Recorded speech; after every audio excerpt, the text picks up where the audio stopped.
Rules of Procedure adopted by the board on September 26, 2011, last amended on March 9, 2020. A copy of the Rules of Procedure is available for review in the back of the room and online. All those planning to testify today, which does not include those solely making arguments such as attorneys, should please stand now and take an oath administered by the board attorney. Well, please raise your right hand. I need you to answer out loud. Do you swear or affirm that the testimony you shall provide will be the truth, the whole truth, and nothing but the truth? Yes. I do, yes. This is a quasi judicial hearing. As such, the board reserves the right to deliberate in private. The Ohio rules of evidence do not apply to this hearing. However, professional rules of conduct do apply, and candor to the tribunal is required. The board members are citizen volunteers and are not paid for their service. They are treated as public officials under Ohio law. Any attempt to influence them, including but not limited to bribery, intimidation, retaliation, which may include contacting their employer in an attempt to exert influence, is punishable as a crime. All should be aware that this meeting is being recorded. Therefore, before you begin your comments, please state your name and address for the record. With that said, let's proceed with the first item. Ms. Meehan. Thank you, Madam Chair.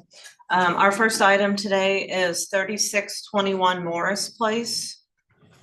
So the subject property is a circa 1892, 2.5-story Queen Anne style single family dwelling located on the west side of Morris Place in the Columbia Tusculum neighborhood.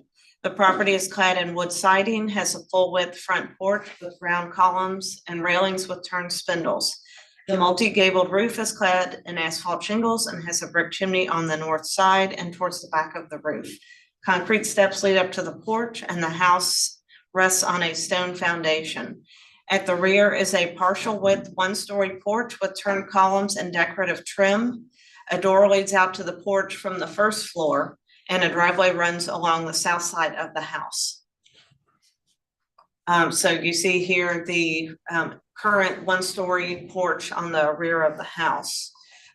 So the applicant is requesting a certificate of appropriateness to demolish the existing 1-story rear wood porch and construct a new porch in the same footprint and on the same foundation due to the deteriorated condition of the current porch. On the second floor, a new opening for a door will be cut into the rear wall to allow for access to a new 2nd-story balcony deck on top of the screened-in porch. New painted cedar wood casing to match existing will be added around the door. And the owner was able to procure a Victorian-era half-light door that will be installed in that new opening. So here you can see the footprint for the proposed screen porch with the deck above. So it will be on top of the existing concrete foundation.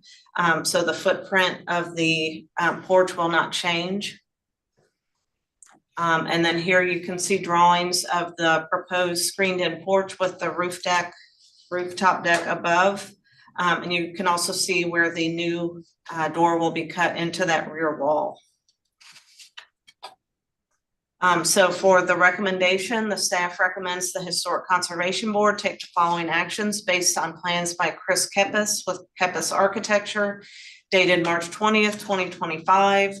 Approve a certificate of appropriateness for 3621 Morris Place, including any revisions submitted for permit subject to staff review and approval with the following condition: that the building permit must be issued within 2 years of the decision date or the certificate of appropriateness shall expire, and that the board makes this determination per section 1435-09-2, that the property owner has demonstrated by credible evidence that the proposal substantially conforms to the applicable conservation guidelines, and that the demolition request is for an inappropriate addition or non-significant portion of a building, and the demolition will not adversely affect those parts of the building which are significant.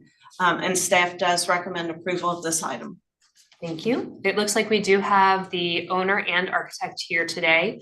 If either of you would like to add anything, please feel free to come forward and identify yourself. Where should I stand here? So my name is Scott Ansary. I'm a homeowner. I'll try to keep it somewhat brief. I've been a resident of Columbia Tusculum for about 20 years in the same house there that you saw in the pictures. I bought the house in Columbia Tusculum in the historic district, specifically because I really enjoyed historical houses and I really wanted to live in that kind of a neighborhood. I tried to keep my house in the same character and spirit of the historical district through some minor adjustments and things I've done over the past 20 years. I probably would not have really redone the back porch other than the fact that it was rotting and a lot of the wood is all the spindles had broken out and stuff. I think it was not an original porch. I think it was added on later because it just doesn't seem like the same quality, honestly. The rest of the house is in pretty good shape, but that's pretty rotting. So I needed to redo it. I figured I might as well. I wanted to kind of add on just a little bit. It had a second floor, a little deck on top of it. When I Googled an architect to try to do this, the first thing I looked for was an architect that did historical, reconstruction, I guess. I found Mr. Kepis here, and we talked about it, and he thought he could do it in the same spirit and character of the house. I wanted it to look like it had always been there, and there was a couple, I think in the application, there's a couple of houses down the street that have a porch very similar to what we're proposing here. They're actually on the front of the house, mine's on the back. You can't even see it from the street. So we compared those and kind of used those as a basic idea for what I wanted. I would just note, there's a lot of Columbia Tusculum's, obviously a very historical neighborhood. It's 100 and 200 years old, but there's been changes over those years, and I think that in order to keep up with the times, but obviously also to keep the nature and the spirit of the historical district, there is a lot of rooftop decks on some of the streets going up Tusculum and stuff. I'm not asking to do anything like that, but I think those are to be taken into consideration. I got the signatures, I think it's in the record here, of 29, 30 of my neighbors, most immediate right around the area, including all the neighbors that could see the backyard, the next door neighbors, the neighbors right behind me. Every single person was like, yes, of course, I'll sign off. That looks great. A few of them looked at the plans just because they were curious. I don't think, not a single person was opposed to it. Including my next door neighbor. He was very supportive of it. He is a urban planner, used to actually be on the Urban Historical Conservation Board here back in the 80s.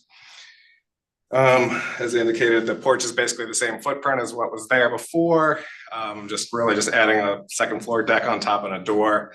I went to the Wood and Nickel, got a door that it's period piece. I haven't actually bought it yet because I was waiting to hopefully get the approval before I did so, but it is still there and I'm going to buy it as soon as hopefully get the approval. Not removing any really historical things other than to try to replace them with as much identical pieces as I can to make it look like it was there the entire time. I would just note that I'm trying to make a thoughtful improvement, keep the character of the neighborhood, keep the character of the house, try to improve the house, make it look better than it does right now. I think it would be a substantial hardship to not be able to rebuild it because it is kind of falling down and rotting, and trying to make it look better than it is and with more historical. I think it's a thoughtful, considerate improvement. I ask you to approve it. Thank you. Any questions for me while I'm here? Are there any questions for the staff or the owner? Mr. Kepis, did you want to add anything? I don't really have anything to add. I'm Chris Kepis, 3903 Oak Street. I don't really have anything to add to what Scott mentioned. Okay.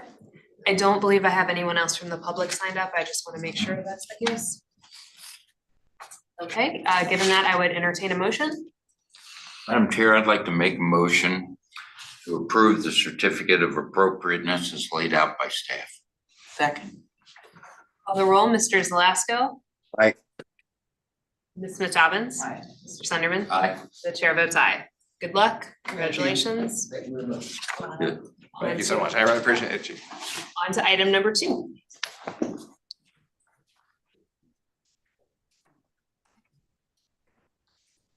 Thank you, Madam Chair. Item number 2 is an application for a certificate of appropriateness for 1823 Elm Street. This is an existing 2.5-story residential building. It's located just about a block north of Findlay Market along Elm Street. And the applicant is proposing renovations to the building, and part of those renovations included adding a second dwelling unit within the building, which would be located in the basement level.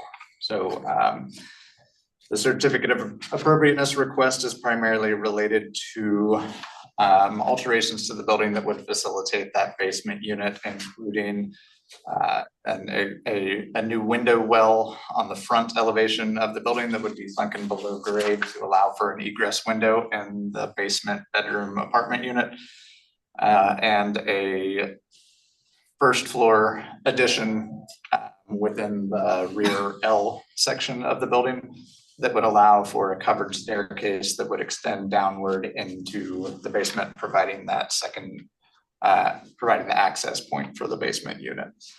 There will also be alterations to the windows and doors on the building, primarily replacing the ground floor windows. Several existing openings are infilled with brick as well as glass block. So those are all proposed to be restored to their original sizes on the openings, with new replacement windows placed in those. The existing transoms that have glass block will also be restored with regular plate glass installed in place of the concrete block. So those are the main changes that are proposed for the building. You can see on the rendering the appearance of that once it will be constructed. Essentially, this is the addition within that rear L. It does have an overhanging roof that will provide more weather coverage for that. The door will be on that back side of this addition that will lead down into the basement staircase or basement apartment unit. And this is where that proposed window well is on the front of the building. So from staff's view, these are appropriate changes to the building. The window openings you can see will be restored. That central door opening is converted to a window, but being on the side elevation, staff does not have concerns with that. The staircase addition will be clad in a fiber cement siding that will be painted the same color as what is proposed for the main building, with the rear unpainted portion of that building remaining exposed brick. The conservation guidelines don't specifically speak to this sort of treatment on the front of the building as far as installing that window well. But in staff's opinion, while where possible, we would prefer that opening not to be on a primary facade. The way this basement is laid out, this is really the only viable option for that window well. The basement only covers the front block of the building. The rear wing is a slab on grade, so there is no availability to provide that extra egress point on that back wing. So the only real viable location for that is for that existing basement window on the front elevation to be extended downward to provide that egress with steps that will lead up if that is needed. So the window well will be surrounded by a black metal fence. So in staff's opinion, this is an appropriate treatment for making this egress window a possibility. In the small setback that the building has is fairly common in the district, and often when the small setback exists, there is a black metal fence along that front property line that will provide a semi-private space for a small patio area in the front. So staff feels that the black metal surrounding that window well will sort of imitate the traditional patios that are found on these buildings with the small setbacks. And with that installation, it is not expected to be a highly visible feature on the front facade of the building. So staff it does not have any major concerns with that proposed window well on that front elevation. So with that being said, staff recommends the Historic Conservation Board take the following actions based on plans by Green Design Works dated 3/21/2025. Approve a certificate of appropriateness for 1823 Main Street with the following conditions: that the fiber cement siding shall be a smooth sided with no wood grain texture, and that the building permits must be issued within 2 years of the decision date or the COA shall expire. Thank you, Mr. Allen. I do not have anyone signed up for this case. Is there an applicant who is present? Would you like to come forward and add anything? My name's John Spencer. I'm the architect. Great. Were you sworn in earlier? Yes. Okay, great. What would you like to add for us? I don't really have anything to add. I'm just here if you had any questions about it. So, Okay. any questions? Board, any comments or questions for the applicant or staff? I don't have anyone else from the public signed up. Is that true? Was anyone wanting to speak on this item? Okay, that being said, is there a motion on this item? Madam Chair, I'd like to make. Thank you. Motion that we approve the certificate of appropriateness for 1823 Elm Street as laid out by staff. Second. Call the roll. Mr. Zalesko? Aye. Ms. Smith Dobbins? Aye. Mr. Sunderman? Aye. Chair votes aye. Congratulations, good luck. It is a very Monday today, so we're all getting through it. On to item number 3.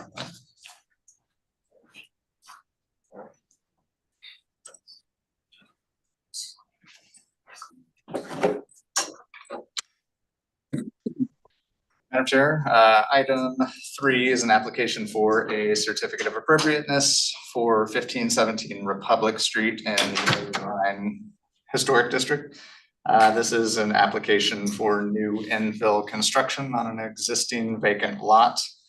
You can see on the image on the screen, this is the subject lot being vacant and flanked by a 4-story building on the left and a 2-story building on the right. The applicant is proposing a 3-story single-family home that will be set at the front and the side lot lines. It'll be clad in brick and will feature a rear parking pad off Goose Alley, which will be partially covered by a rear deck. There'll also be a 6-foot metal fence running along the side property lines to the rear of the building with 6-foot metal gates that are set approximately 4 feet off the rear property line on Goose Alley. Just by way of history on this site, this was before the Historic Conservation Board went before, back in 2020, I believe. And it was approved at that point in time. However, the project never came forward for building permits and completion, so that original application approval did expire in 2022. So the applicant is proceeding with substantially the same plan that was presented back in 2020. So staff does feel that this is a very well thought out plan that substantially meets the guidelines. You can see on the renderings on the screen, it is within the height guidelines, being within 1 story of adjacent buildings. It's within 1 story of both the 2-story and the 4-story building, built to the front and the side lot lines, like the majority of the development along the site. And then the rear of the building, there is alley access. So there is proposed to be a parking pad that will be partially covered by that rear deck. We did have some correspondence from adjacent property owners who had requested the original plan did include those 6-foot gates at the rear property line right along Goose Alley. The neighbors had requested that that be pushed back slightly from the alley frontage so that there would be more turning radius for both the property owner on this property as well as others that are backing in and out of their properties. So the applicant has agreed to push that fence back approximately 4 feet, which is about the limit that they can push that back while still having room for their vehicles and maneuverability on their site. So staff finds that that is a good compromise based on the feedback that was received after the application was submitted. So staff does recommend the Historic Conservation Board take the following action based on plans by Bowerman Myers Architects dated 3/20/2025. Approve a certificate of appropriateness for the construction of a single-family home at 1517 Republic Street with the condition that the building permit must be issued within 2 years or the COA shall expire.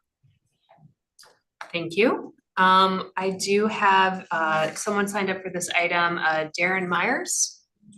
Are you an owner or applicant? I am the applicant and the architect. Great. Please come forward, identify yourself, and if there's anything you would like to add, now would be the time. All right, Darren Myers, Bowerman Myers Architects, 8050 Hosbrook Road in Cincinnati. Okay. What would you like to tell us? Pretty much agree with what Doug shared with everybody. As he said, we've actually done this twice. The previous owners sold the plans and the property to someone else, and we worked with them on some minor interior changes, and then double checked everything because the guidelines had changed since we had previously submitted it, and made any adjustments that we needed to, which were minor. We did respond, as Doug said, to 2 property owners, one who's a previous client of mine, that said if I had to do over again, he'd move his gates in. So I said, sounds good to us, and then checked with the new clients and they agreed. I don't think there's really anything to add unless you have any specific questions about the project. Are there any questions or comments from the board for either the applicant or staff? The only comment I'd like to make is we really appreciate it when neighbors can get together and solve those problems and not bring them in here and make us so. I've done this long enough that I've learned that's a good thing to do. Thank you all. Okay, I don't have anyone else signed up for this item, just double checking. Okay, with that said, I will entertain a motion from the board. Madam Chair, I'd like to make a motion to approve the certificate of appropriateness as laid out by staff. Second. Call the roll, Mr. Zalasko. Aye. Mr. Evans. Aye. Mr. Sunderman. Aye. The chair votes aye. Congratulations and good luck. We are aware that it smells like something might be burning. It might be coming from the technology cabinet. We're keeping an eye on it. I'll leave. So with that being said, let's see if we can get item number 4 in. Before the explosion. Quickly through this. We go under the task. I think we flee. Okay, this is an application for a certificate of appropriateness and zoning relief for 312 Site Street in the Over the Rhine Historic District, also located in a hillside overlay.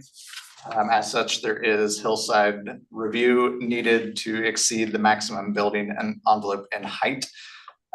Essentially, that will be a 5-foot increase from that 35-foot maximum height limit.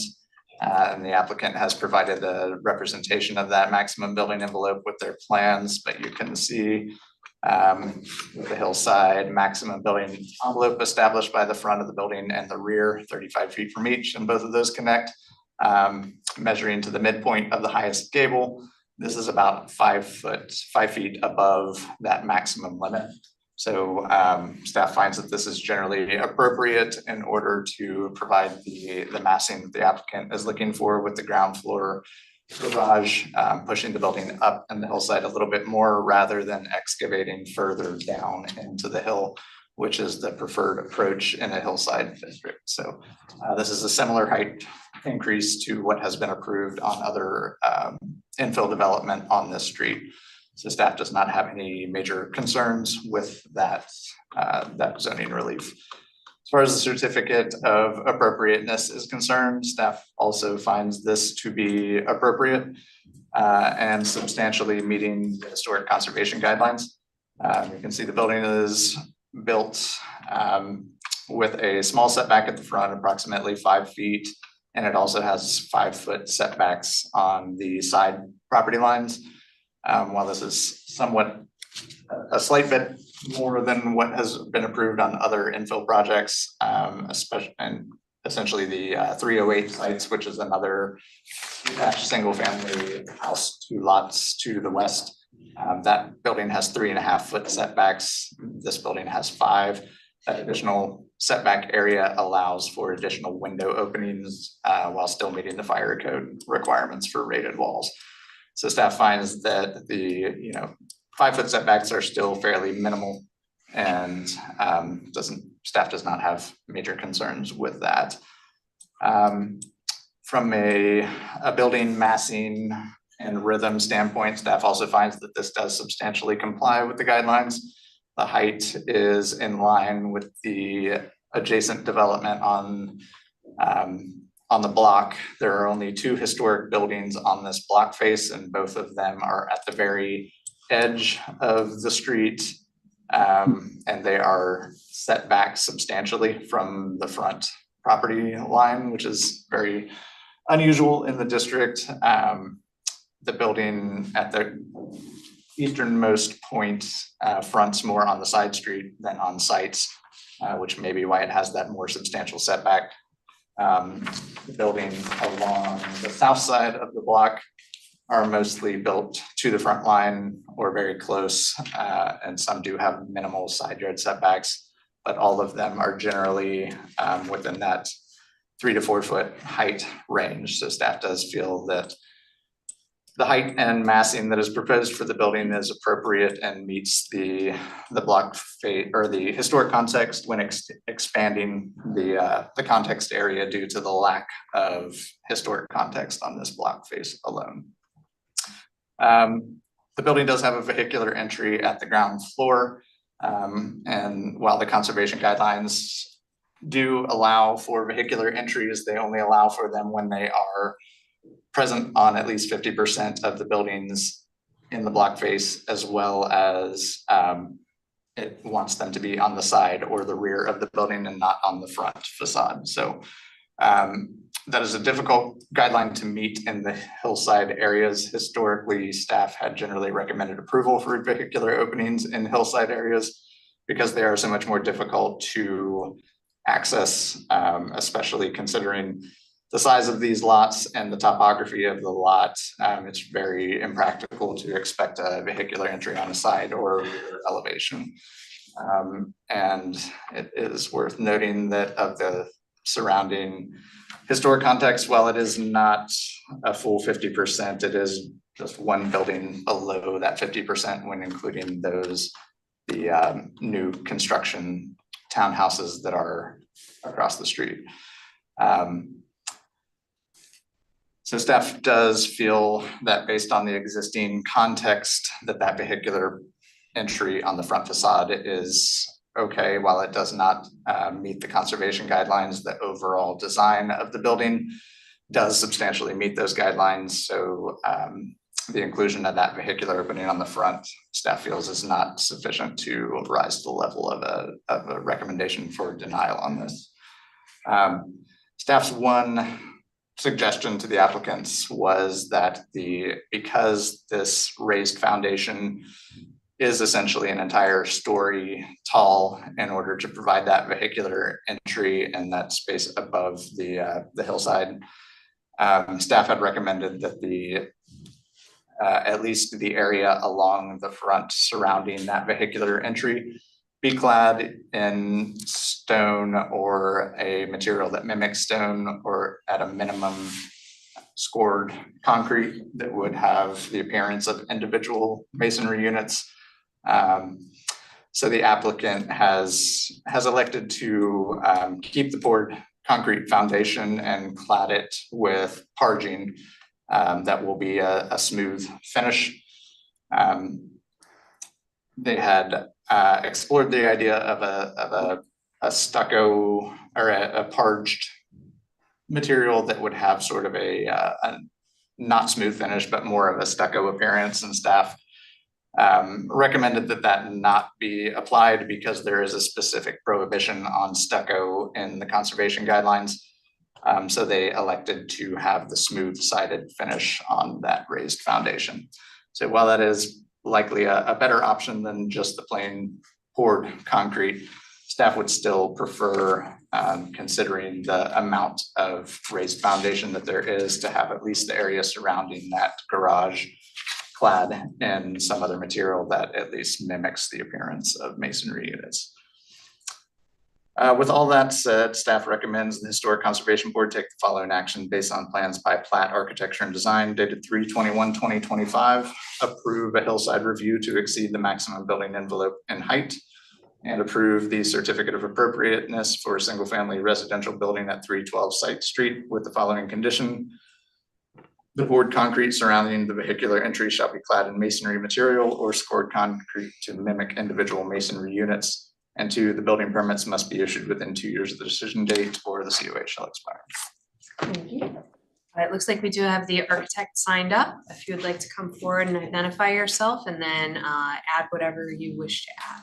Yeah, my name is John Habel. I am an architect with Platt Architecture and Design. We were the designers on 312 sites. We're at 1810 Campbell Street. And really, I just wanted to offer myself up for any questions, but also sort of address the parging and give some context for why we're requesting it. So actually, I included a few example images in the packet. Is it possible to pull that up, Doug? So we went around and found a couple of examples of parging both in the OTR district, but also sometimes it's, in my mind, it's almost more important context, the hillsides surrounding OTR. And so it's, in my mind, it's a material that does happen at the foundation level in historic buildings around the area. I think it is a high quality building material, so it complies with the district recommendations in that regard. I think it does a great job of reinforcing the idea of base. So it helps reinforce the foundation base of the building and then allows for middle and top to follow. It's also, I think it's a genuine material expression. So as opposed to like a concrete that's supposed to look like stone, or if there was stone applied just on the front and you get around the corner and you see that it doesn't continue, then it pretty quickly identifies itself as sort of a false front. And then finally, if we zoom into the first example, I think 542 Milton. I think it's just one more up. It keeps scrolling down. There we go. This one right here. What page is it? If it's combined with a water table band, I think it really looks quite handsome. Quite frankly, I think it provides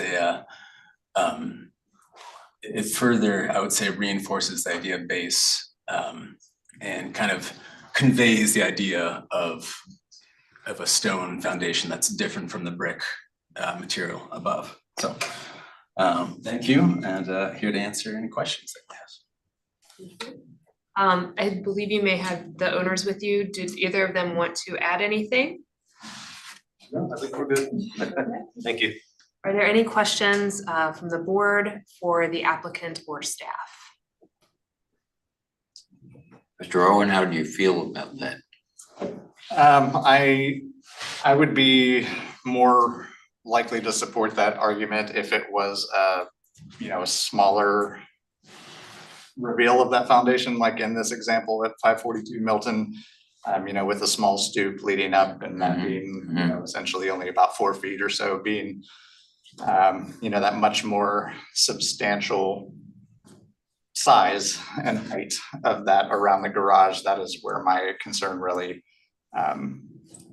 came, and this was an argument the applicant made prior to me finalizing the staff report. And, I did decide, just because of that visibility and height of that base component, that, that was something that did go against the guidelines. And while there are other things that go against the guidelines, that I feel that those are more minor. And I felt like there was, it was possible to do this to better meet the guidelines. So that is why I stuck with that condition.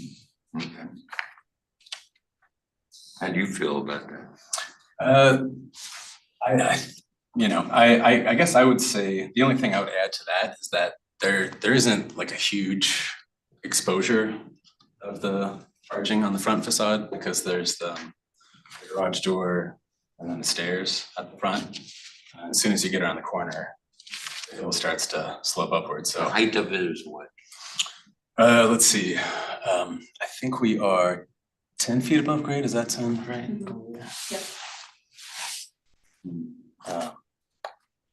And so if you consider 10 feet, you subtract out the 7-foot garage door, add the water table band, and then all of a sudden it's, you know, an exposure that's not dramatic, if you ask me. So.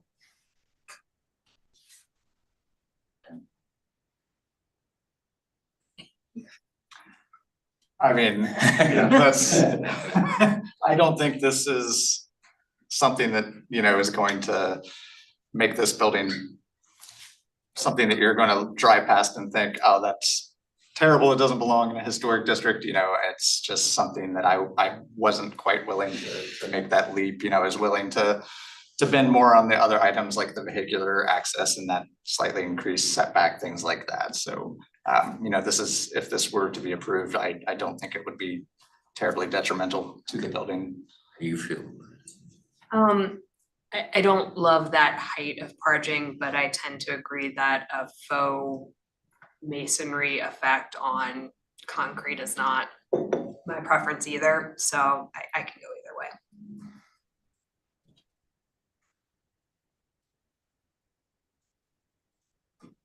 Mr. Zelasco?